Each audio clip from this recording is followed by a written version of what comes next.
Rent is so expensive that minimum wage workers need 3 roommates or 4 jobs to afford a 2-bedroom apartment. In fact, there's not a single state in America where a minimum wage worker that's full-time can afford a 2-bedroom apartment. So look at this for example. If you live in Alabama where the minimum wage is $7.25 an hour, you'd have to work 90 hours a week to afford a 2-bedroom. Now, you would need to work 74 hours a week to afford the average 1-bedroom apartment in Alabama at the minimum wage. So someone explain to me why we're pretending that workers are the problem when it's the corporations that are arbitrarily pushing up prices on rent, food, laying off workers, all to maximize their profits. Like, how is this system that we're currently living in sustainable? So how do we feel about renting a room in somebody else's house? Because I knew this was a thing, but I didn't know this was a big thing in my city. I'm talking big thing. You can literally go pay $700, $800 a month to go live in a room in somebody else's house. And I know sometimes it's out of necessity, but I just couldn't do it. Hell no, to the no, no, no, hell to the no. I'd rather go live in the hood somewhere in a studio apartment for like $500 a month. I first found this out by one of my homeboys a few years ago when he told me he was living in a shared space. He's paying about $750 a month. I was like, okay, that don't sound super bad. It's like a 4-bedroom, 2-bath. He's sharing a bathroom with 2 other guys, and it's like, I don't know about sharing a bathroom with somebody I don't know. I remember specifically him being mad one day and him showing me a picture of his bathtub. Somebody left a hairball in it. I couldn't deal with somebody else's hairball, dog. I don't know. And there's some other factors, like on a lot of these shared spaces, you can't bring anybody else over. You got to share the living space with everybody else, and you got to share the kitchen with everybody else. I remember my homeboy was telling me everybody was eating out every day. That is not healthy. Nobody would take out the trash. Nobody cleaning up anything. I just couldn't deal with it. I'd rather just live in a little rinky-dink little studio by myself. But you are saving money most of the time, and sometimes it can only be temporary. I mean, I don't know. I don't know. What do you think? Because realistically, rent is so high these days that some people don't have another option. Let's focus on rentals. Rentals are becoming so expensive in terms of the rental apartments to a point that the normal person who earns a minimum wage are unable to afford. And most of expensive places are, for example, New York is the one that you mostly see being circulated around in terms of how absurd the prices are. And the problem is that in terms of the price increases, some price increases can increase by more than 20%, some of them as low as 6%. But the problem is that the salary are unable to keep up with this increase, because most of the people, they gain around 3% or 3.5% the most in terms of the salary increase. So as a result of that, it's very unsustainable. So today we're gonna be going through the absurd amounts that people are actually paying out there. And the problem is that we are seeing the rise of people actually staying in their cars because they can't afford accommodation. That will be something that we can cover on a different video, but today we're going to be focused on the absurd amounts that people are actually paying before they even pay for food, transport, or any other thing such as healthcare, which is very important. They are already paying very absurd amounts, and it's just a slippery slope.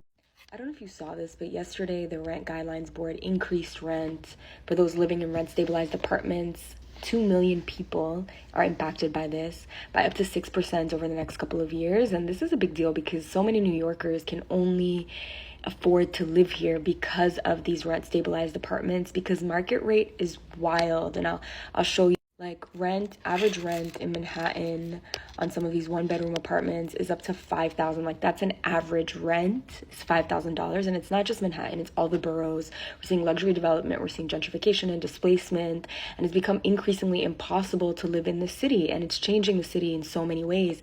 And as an example of this, of how impossible, this wild story I came across last week. So I was reading this article about this young woman who literally, it's wild, right? Because it's real. Like, this is what's going to end up happening. Finds it cheaper to fly across states, 770 miles. So literally imagine paying a flight ticket, flying, paying rent somewhere else every weekend. What? Then living in New York City. She's saving money And what's going to happen is that more and more working class people, young people, people who can't afford to live in the city are going to have longer commutes while they continue to serve this city as working class people. And there's going to be more and more people doing these super commutes because their livelihoods, their communities are tied to the city, but they can't live here. And that is not the city we want. And it is unfortunate that this is going to increasingly impact millions of people in this city because our government stays uncommitted to creating affordable housing solutions. Imagine living in a place where it's far cheaper to actually use a flight than to pay rent. Yeah, I guess that's the world that we live in terms of Gen Z. Like, something is definitely wrong. Like, something is wrong if that's how it is and that's how you have to commute every day. $3,800 a month for rent. Well, believe it. I live in Los Angeles, California. Hollywood, to be exact. My place is very spacious. It's nice. You can't get places like this in LA. And in New York City, my place would be like this, and it'd be over. Got him. We fucking got him. I'm sorry, I don't want to live where you live at. In West Bumfuck nowhere. West Jesus, somewhere out in the middle of Texas. You know what you get with $3,800? Actually, yes, I do. Wow, look at the prices in Texas. I can have that crib, but guess what? What could I do in Spring, Texas? Nothing. I wake up every day just like, damn, look at this nice house. What could I do today? Maybe drive down to Houston and still really not do nothing. I'm chasing dreams, people. I can't make my dreams come true in Spring, Texas. If you content being in Spring, Texas, stay in Spring, Texas. Don't worry about me. My boy tried to tell me, you should come out to St. Louis, bro. You get a bang for your buck. Why the fuck would I want to be in St. Louis? Look at this. I'm going to look at the arches. Ooh, that's cool. Now let me just go walk around town and do nothing. I don't care if y'all got good food, bro. LA is the land of opportunity. You can make the American dream come true out this motherfucker. You think I want to save $1,000 or $2,000 a month just so I can be like, well, I have a big space by myself? I don't got no family. I'm by myself. So stop bothering me with how much I pay. Damn, you pay $3,800? Yeah, I do. Excuse me, how much do you pay for rent in LA? $8,000 a month. $8,000? Damn! All by yourself? Yeah, just me. Is it a mansion? It's a little flat. What? Can we go check it out? Yeah, why not? Oh, this looks like an office building. We're inside. This looks like Restoration Hardware. Where the couch is from. This view is insane. Yeah. It's a wraparound unit. It is. It goes all the way from the office to my bedroom, and there's actually 4 exits. So you got your dining table that never gets used. It's really collecting dust. Balcony goes the whole way around, and the views from all angles. And it's very thin on this side for some reason. This is just the hallway. It's literally a pathway to nowhere. To nothing. This is my favorite chair to sit in, especially at night. This is the money shot. $8,000. That's like 5 houses in Maryland. My last apartment was $1,000, and the one before that was $500. It's crazy even for me. I'm still not used to it. So your next apartment is gonna be $40,000. I hope not. I hope I'll be buying houses next. I do cleaning and organizing ASMR videos. The Container Store. Yes, right. I basically am the container. God damn, who would have thought that ASMR videos, they pay so much to a point that you can afford such an apartment? But also, it's also good to have space that you need, because it's no need to have such a big space, especially when you live alone, you don't even have kids. That's a big mistake that also celebrities make, to a point that when their career starts to deep down and doesn't work out, then they go broke. So, but kudos to her. But going back to the guy and also this girl, imagine paying $8,000 per month on a rental amount. I mean, there's a lot of people who actually don't make that amount in terms of money. You can just calculate that amount and see how much this person is making per year. So it's a lot of money, and also the rentals seems to be very high, to be honest. It seems very high, and it varies based on location to location. The more you go to a location that's more industrialized, where there's more jobs, the rental also corresponds to be very high. And also, if you are taking a flat, you're actually gonna pay more. But god damn, that's a lot. 8,000 and around 3,500. That's a lot of money to be paying on rent. I thought I would share, just so people are aware, how expensive it is to live in LA, SoCal. So here's my monthly spend for June. I wrote it all down, so here we go. Rent $3,400, utilities $120, Wi-Fi $75, Orange Theory $209, car payment $303, car insurance $170, rent insurance $15, subscriptions $53, nails was $130, fast food $190, grocery was $338, Uber Eats and Ubers was $95, Amazon $130, bars and restaurants $425. I booked an Airbnb, was $487, and I still owe $500 to my dad because I borrowed it for something a while ago. So my grand total spend for the month of June was $6,639. Come with us as we talk to people in Boston about how much they pay in rent. So I pay $950 for a bedroom, which was the lowest rate I found anywhere north of Boston, south of Boston, and even in Boston. $2,900. I pay $650. You pay that much for one room in a shared place, or is that the whole thing? I have not started paying rent yet, but I'm going through the process of looking for rent, and it's looking crazy. Talking like $1,500 for a shoebox. What did he say? Are you comfortable sharing how much you pay in rent? Not really. No. Are you comfortable sharing how much you pay in rent? Yes. How much do you pay in rent? About $1,300. Is that you alone? Do you split it? Do you have alone. roommates? Oh, okay. It's a non-profit that owns it. They're trying to keep, people in the neighborhood. I mean, I've been there 6 years and my rent's only gone up $95. Do you rent? I actually, as a college student, it's been a little hard finding places to live, and studio, it's like not less than $1,300. Our landlord wants us to move because he found somebody that's willing to pay $3,000 a month in rent. When we first moved here, our rent was $1,900, and there has been no updates to this house since we moved here. No new refrigerator, no new stove, nothing new to this house, but he can command $3,000 because of how the market is now. And so we're forced to move because he wants to get that for rent.